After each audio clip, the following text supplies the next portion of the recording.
நான் ஒன்றுமே இல்லைங்க. ஆனால் என்ன போய் கண்மணியை போல காத்தருளினார்னா, உங்களையும் என்னையும் ஆண்டவர் இன்னைக்கு சொல்கிறாரு, நீங்கள் என் கண்மணியை போல இருக்கீங்க, நான் காத்து கொண்டு இருக்கிறேன். நான் உங்களை கைவிட்டிருந்தேன்னா நீ என்னைக்கோ காணாமல் போயிருப்பீங்க. கண்டுபிடித்தார், நடத்தினார், உணர்த்தினார், இன்றைக்கு கண்மணியை போல பாதுகாக்கின்றார்.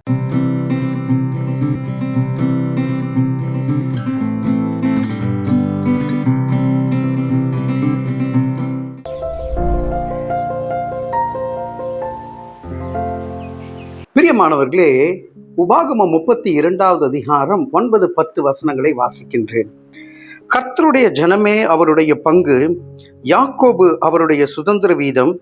பாழான நிலத்திலும் ஊளையிடுதல் உள்ள வெறுமையான அவாந்திர வெளியிலும் அவர் அவனை கண்டுபிடித்தார், அவனை நடத்தினார், அவனை உணர்த்தினார், அவனை தன் கண்மணியை போல காத்தருளினார். யாக்கோபு என்கின்ற சிறு பூச்சியை அவரை இப்படி நடத்தினார், காத்தார், உயர்த்தினார். இதெல்லாம் ஏன்?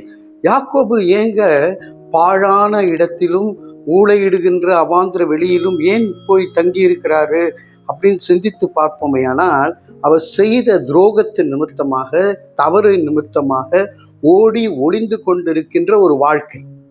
இன்னைக்கு நம்முடைய வாழ்க்கையில அப்படி ஒரு துரோகமோ தவறோ செய்யலைனா கூட, ஒரு கைவிடப்பட்ட நிலைமையில, தனிமையில, இல்லை சுகவீனத்திலே, பலவீனத்திலே, பாழான இடத்திலே இப்படி உட்கார்ந்து இதை கேட்டுக்கொண்டு இருப்பீர்களே ஆனால், கர்த்தர் சொல்லுகிறார், அவர் அவனை கண்டுபிடித்தாராம். என்ன பியூட்டிஃபுல் வேர்ஸ் பாருங்க. கண்டுபிடித்தார். நீங்க எங்க ஓடினாலும் ஆண்டவருடைய கண்களுக்கு மறைவாக, அழகான கண்களுக்கு மறைவாக எங்கேயும் போக முடியாது. அவர் பார்த்ததுனால இன்னைக்கு நம்ம உயிரோடு இருக்கிறோம். அவர் கண்டுபிடித்தபடினாலே தான் எனக்கு இந்த வியாதி இருந்ததுன்னு நான் புரிந்து கொள்ள முடிந்தது. அப்போ கண்டுபிடித்ததுமே அவர் விட்டு விட மாட்டார். அவர் கண்டுபிடிச்சா போதுங்க, அவ்வளவுதான். அவர் கண்கள் பார்த்தாலே போதும். நமக்கு கண்டுபிடித்தார். இரண்டாவது, அவர் அவனை என்னென்ன செய்யணும், அடுத்த ப்ரொசீஜர் என்ன, அடுத்த ஸ்டெப் என்ன, அடுத்த ஸ்டெப் என்னன்னு ஒவ்வொரு ப்ரொசீஜரை ஆண்டவர் நடத்தி கொண்டு வந்தார். அது மாத்திரம் இல்லை, மூன்றாவது, அவர் அவனை உணர்த்தினார்.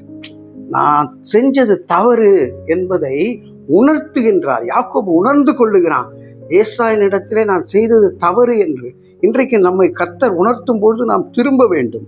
அப்படி திரும்பாமல் உணர்த்தினா கூட நான் இப்படி தான் இருப்பேன்னு மந்த இருதயத்தோட செவிடான காதுகளோடு உட்கார்ந்து கொண்டு இருப்போம். ஆனால் ஆண்டவர் நம்மை காப்பாற்ற முயன்றும் முடியாமல் போய்விடும். அவர் உணர்த்தினார், கண்டுபிடித்தார், நடத்தினார்.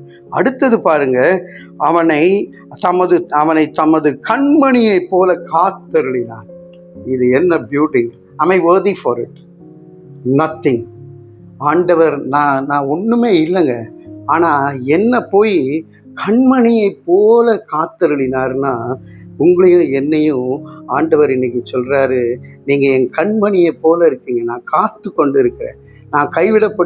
நான் உங்களை கைவிட்டிருந்தேன்னா நீ என்னைக்கோ காணாமல் போயிருப்பீங்க. கண்டுபிடித்தார், நடத்தினார், உணர்த்தினார், இன்றைக்கு கண்மணியை போல பாதுகாக்கின்றார்.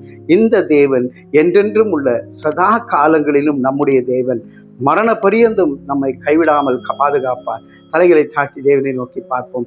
அன்பின் பரலோக பிதாவே, நாங்கள் கர்த்தாவே தொலைந்து போகாதபடி உங்களுடைய அழகான கண்கள் கண்டபடியினாலே நன்றி செலுத்துகிறோம். பாதுகாத்து கொள்ளும். இயேசுவின் மூலம் ஜெபிக்கிறோம் நல்ல பிதாவே. ஆமேன், ஆமேன்.